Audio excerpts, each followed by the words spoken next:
the science of mind and religious science. They are big ideas. It's a philosophy of great big ideas. And the biggest of all of those ideas is the idea of an infinite God. A God to remember, a God that is ever present at all times, a God that is everywhere, a God that is here. And here every bit as much as God is there. God does not stop. And I had written here that there are no walls that God cannot penetrate, and there's no distance that God cannot cover. But really, if I'm going to put this the right way, I would say that there are no walls that God is not currently penetrating. There is no distance that God is not currently covering. Okay? It's not a matter of what God will do or what God has done. It's all about what God is doing right now. And that is everything.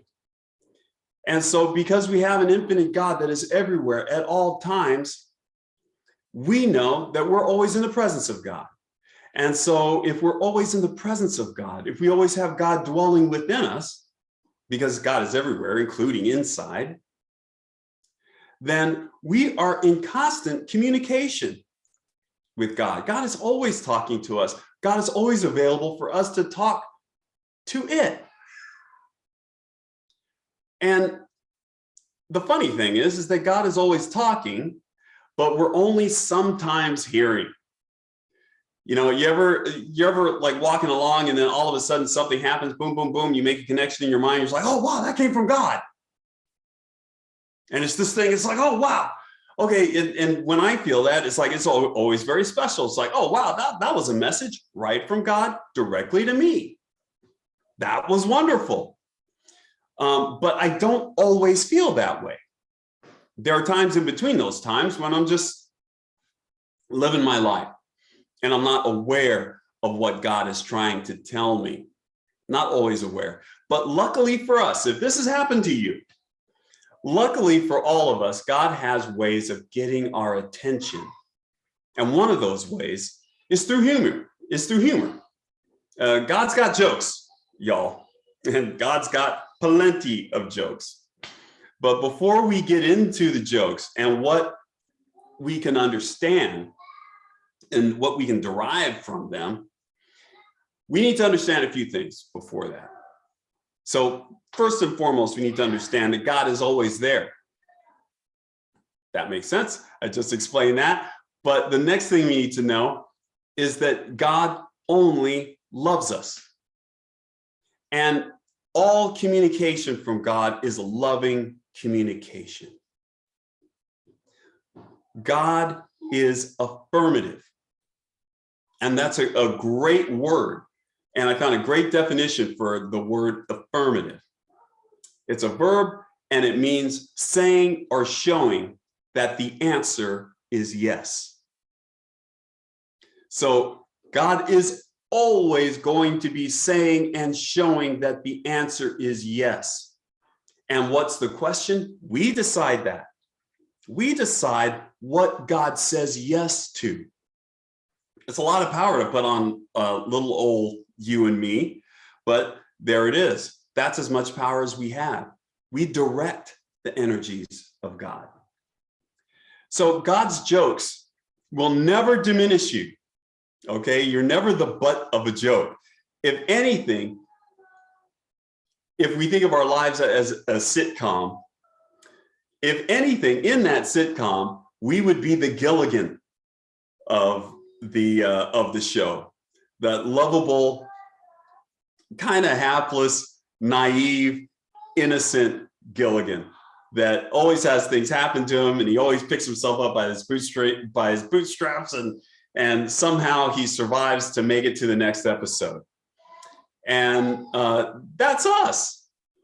So don't be offended by the word naive. It just means that that we're showing a lack of experience wisdom, or judgment.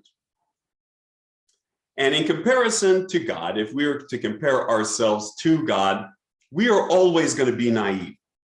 Okay? Until it doesn't matter if you're 2 years old or if you're 102. You're naive when comparing your knowledge to God's knowledge. So it's important that we have this relationship with God, this relationship of, look, I don't know anything. God knows everything. So I'll have an example of that earlier when I thought I knew something, but I didn't actually know it.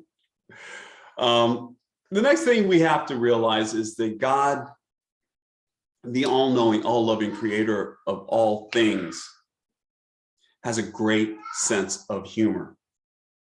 And I can say that without a doubt because God's sense of humor is my sense of humor.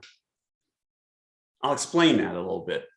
God is going to communicate to us in ways that we can understand. If God is going to tell us a joke, we are going to understand it because that joke is designed directly for us. All of God's jokes are going to land perfectly on their intended audience because no one knows you like God does. So just imagine going to a stand-up comedy show like Laughs Unlimited or something, and the comedian gets up there and he tells all the jokes, but they're all about your life. They're all about things that happen to you, little coincidences, little things that you personally find hilarious, but nobody else is going to understand. Because the whole comedy routine is built and designed for you. So that's God, because God is inside. God knows us intimately and knows exactly how to tickle our little funny bones. So what kind of jokes is God telling? Well, God communicates very well through irony, coincidence, and happenstance. Little things that happen, the old switcheroo, where you thought you knew something, but turns out you didn't really know anything. And those are the ones that I like the most because they're like the most stark and very easy to understand when it's happened. And God is always kind of playfully pulling the rug out from under us. But pulling the rug out from under us to reveal its presence, to reveal our safety, to reveal some knowledge that we needed, some experience that we had to have to deepen our experience of God. So to explain this, I want to talk about my trip to India. And 5 years ago, I was off to India, and I've talked about different sections of this trip, but I want to talk about it from this aspect. And in particular, I want to talk about my trip to Akshardham. That's a temple in New Delhi. And it's a modern day temple. It's not a temple that's thousands of years old. This temple is probably only like 10, 20 years old, I think. It's less than 20 years old. And I got a picture of it on this slide, though. Can you bring up that slide, Erica? Thank you so much. And off in the distance there, you can see where the flag at the top peak there, all of that stuff is Akshardham, and it's this wonderful, and that kind of hazy peak that you can see there is the main temple of the grounds. But it's huge, and it's covered in marble and wonderful sculptures, and I couldn't begin to describe all of the stuff that is in this temple to look at and to be captivated by. I didn't know any of this when we pulled up. I just knew that it was a temple in New Delhi and I wanted to check it out. And the day before that, I had been in India and I did my dream trip and I saw the Taj Mahal, and it was amazing. And I took a million pictures and it was wonderful. The next day, I wanted to get in a whole bunch of other a whole bunch of other sites. So we start and we take off. The first place that we go to is Akshardhan. And there were 3 big jokes that God had for me, that God had in store for me. And I had no idea that, that these things were going to happen. But it really turned out to be wonderful, however uncomfortable. The first annoyance, I call them the 3 annoyances. The first annoyance was upon entering into the grounds, there were big signs everywhere saying, no pictures, no pictures, no cameras. I'm like, well, you got this big, beautiful temple. What, you don't want people to take pictures of it? I was incredulous. I didn't believe it. And so in that disbelief, I tried to sneak in my phone camera. Yes, I tried to sneak it in. And yes, it was against the rules. And yes, they had a metal detector at the entrance. So after I went through this whole thing to get into Akshardhan, it was a big long line. I went through the metal detector and I'm like, I don't know if you ever had this feeling, but as I'm getting closer to the metal detector, I'm getting more and more nervous, thinking like, oh God, what are they going to do to me when they find this, when they find out that I'm breaking the rule and I have this camera? Well, I got up there, the metal detector went off. They said, oh, sure, you have a camera, you have to take that back to your car. Oh man, I had to walk all the way back out to the parking lot, drop my camera off with the driver, and then come all the way back in, go through the line again. All the while I'm grumbling. I'm like, man, I want to take pictures of this place. I want to tell people about it. Why don't they let us take pictures? I am pissing and moaning the entire way back. I get into Akshardhan and I start to experience it. And I experienced it in a completely different way than if I had had my camera. If I had my camera, I'd be lining up shots. I'd be thinking about, okay, what's the perfect picture? Oh, I can take a picture here. Oh, I can take a selfie there. And all of these other things. Thank you, Erica, for that. And all of these other things. And I could really convey the experience to everyone else that's not there. But I didn't have any of that. I couldn't take any pictures. I was stuck there with my mind. Just me and my mind and my little notebook writing down my thoughts. And I experienced it in a different way. I experienced it, I was immersed in my environment rather than at an arm's length looking at everything through a camera viewer. I was now looking at everything through my own eyes, and my thoughts were unencumbered by setting up shots. My thoughts were consumed by the beauty of what was around me and how I might write that, how I might think about writing that beauty. Everything was immersed in the experience and brought me into the now.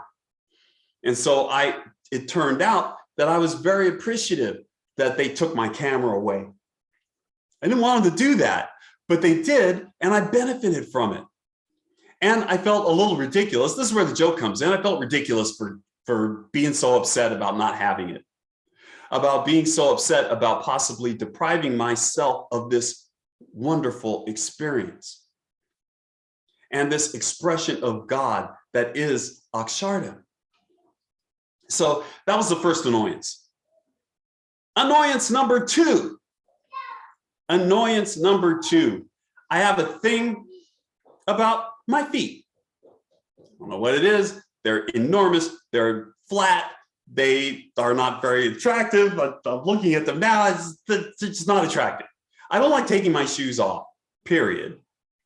And now I don't like taking and then I get to this place and it's so beautiful and so wonderful. The rule of this place, another rule, is that you have to take off your shoes. Man, I don't want to go into this place, take my shoes off. I have to walk around. I'm going to step on stuff and I'm going to, this is going to be a pain. I don't want to take my shoes and then everybody's going to see my feet. Can't have that. I get there, I get to the shoe check. I'm taking off my shoes. I'm like, I'm going to leave my socks on. They can't stop me they can't stop me. I'm going to leave my shoes on. I'm going to leave my socks on. And then I took off my shoes. I look around. I see other people. They're in bare feet. And I'm like, okay, Dave, just try it and be brave. And so I took my socks off and I stuck them in my shoes, and off I went to emerge onto the grounds of Akshara. And if you can imagine 2 or 3 acres of marble floor, everywhere on the grounds was covered with marble. Beautiful, cool marble. It was hot outside. It was hot and humid. The sun was coming out and beating us up.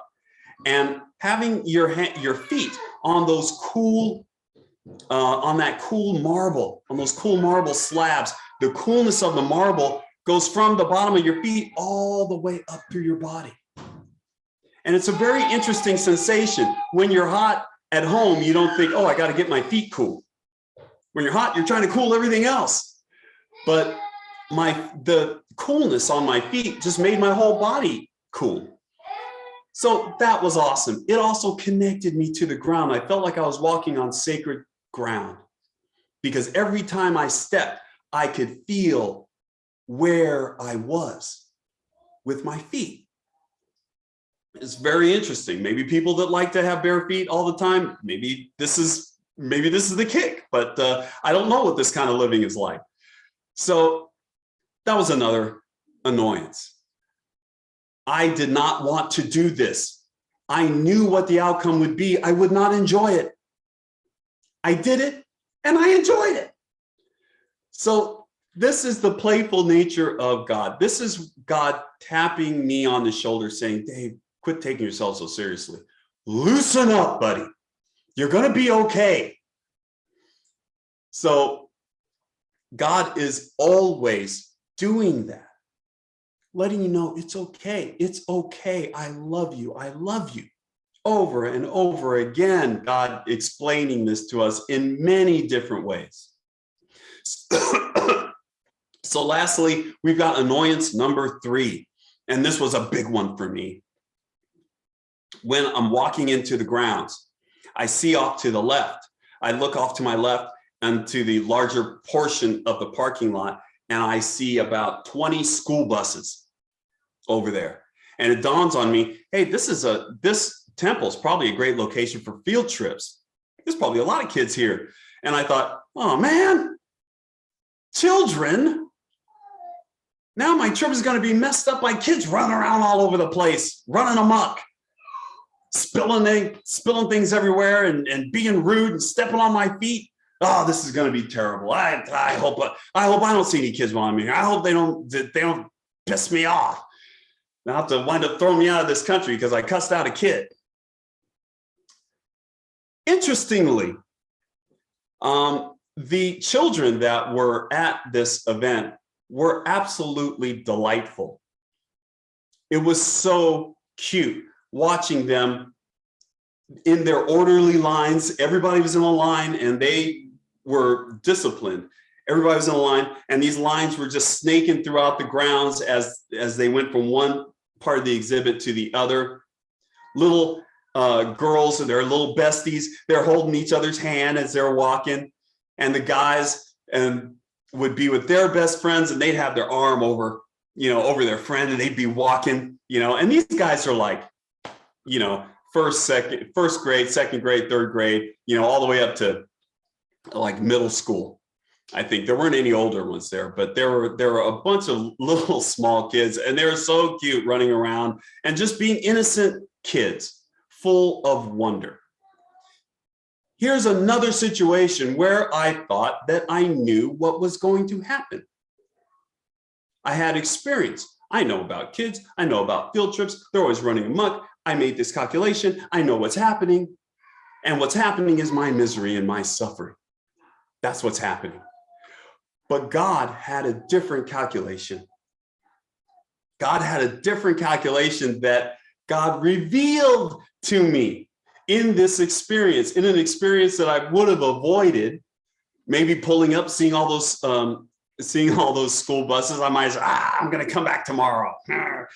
But no, I had the experience of seeing all of these kids just being little ignorant kids, just like we all were. And it was culminated in me going to the main temple, and they have these big domes. And inside the domes, there were these intricate carvings, and you could just look and stare into the dome forever, looking at different aspects of these carvings. So I'm looking up, staring at the dome, and then when I look down, there's a little kid standing in front of me. It's probably 10. I look off into the distance, his little friends are, they're all snickering and pointing, and I'm like, oh, okay, I see. This is the guy they sent over to talk to me, to talk to this strange person that's obviously from a foreign country, this perhaps a Westerner. And the brave one, I call him, he comes up, he's standing in front of me. I look down, I see him, and he says, hello, how are you today? I know my conversational English. So I said, I'm very well. How are you? And he said, very good, thank you. And then I shook his hand. I said, can I shake your hand? And he said, yes. And I shook his hand. And I said, good day to you. And he said, good day. And he walked off with his little friends, and he got back with his friends, and they're all snickering. I knew he was going back the hero, because he was brave enough to come up to me and say something. And it was wonderful, right? It's delightful that you can be a part of someone else's, of someone else's growth, someone else's achievement, someone else's goal that's accomplished. And after that, just to put a capper on this whole story, after that, other kids saw him come up and talk to me. So the next thing I know is one of those little lines of snaking kids that I was telling you about. Now the snaking line is all leading to me. It's a receding line for all of these children as they're saying, good day, sir. How are you today? Hello, hello. I had to greet and shake hands with each and every kid in that place because I was some interesting individual that's there. It's almost like I was a celebrity there. So now everybody wants to come by and say hi. And all of these kids now have this newfound sense of bravery from this other kid and from my openness that they all want to take part. Isn't that great? Why would I not want to experience that? And if God had said, hey, look, you're going to experience great things in here, you better get in there, I would have said, no, I'm not. I know what's in there, and it's not good for me. I would have said that. That's why God didn't say that. God just demonstrated it for me when I put myself in the position. But you see, God has jokes. This is hilarious. I thought I knew what was going on.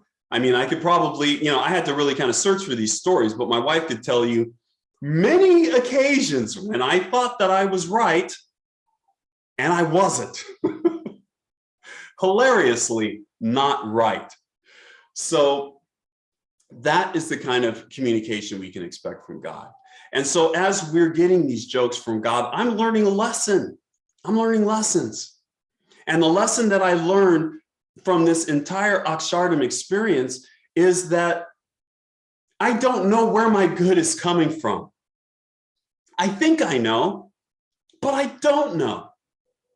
So that trip put me in a permanent expectancy of good. I'm taking it serious. I had no idea how good that would be, and I would have closed off all these avenues to good. I'm not closing off avenues to good anymore. I learned my lesson, and I am continuing to learn it.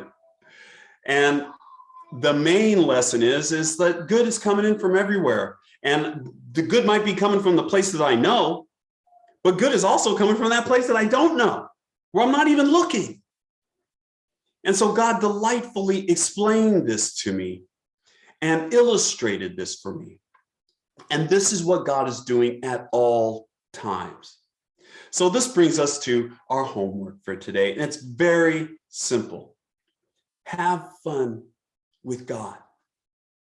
Have fun playing with God.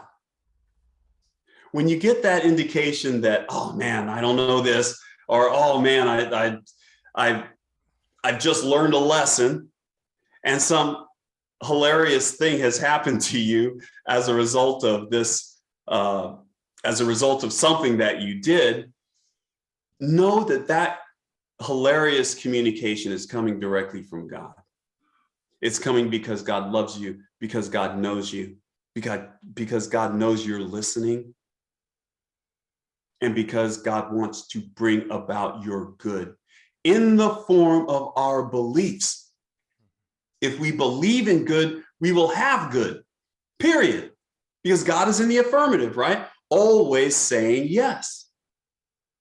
So that is our lesson of the day. Have fun playing with God. Go into each and every new adventure that you have, knowing that God is there beside you, with you, instructing you, talking to you, reassuring you, and loving you. And so let's take that into prayer.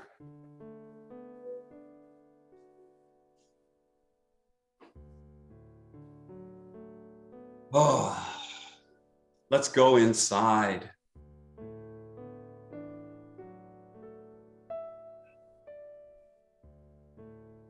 Inside through the layers of our consciousness, through our skin and bones,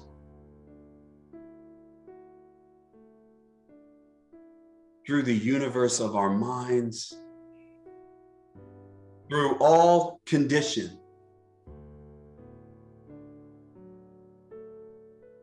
to rest in the knowledge, the pure and simple knowledge that there is one God, one Spirit, one joyous consciousness, one divine love.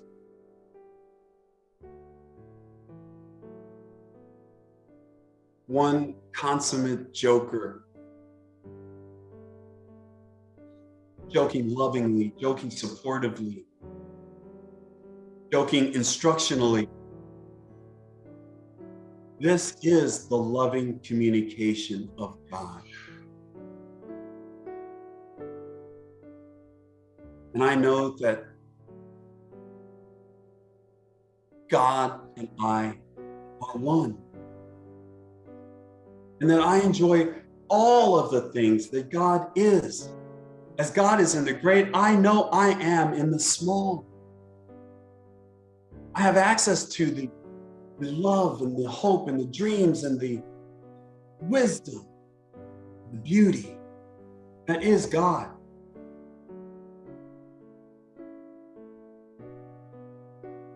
And I have access to the peace that is God. And I know that no matter what I see in the world, no matter what conflicts there are in the world, no matter what the seeming miscommunication is in the world, no matter how hopeless things may appear in the world, I know that I am also looking at my infinite God everywhere, all the time. And I know that the peace of God is everywhere. And I know that peace is only a choice away.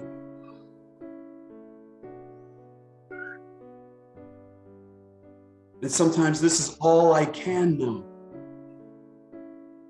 All I can know is that God and I are one, and that means that God and you are one.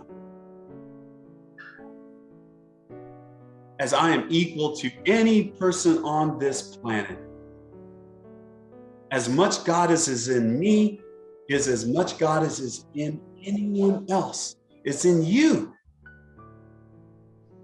And as I know I enjoy constant, blessed, loving communication from God, I know this is true for you as well.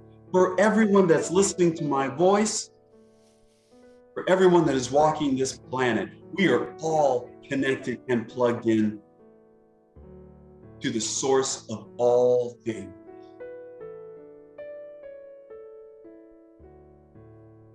And so I'm grateful to know this. I'm grateful that in times of hardship, in times of ignorance,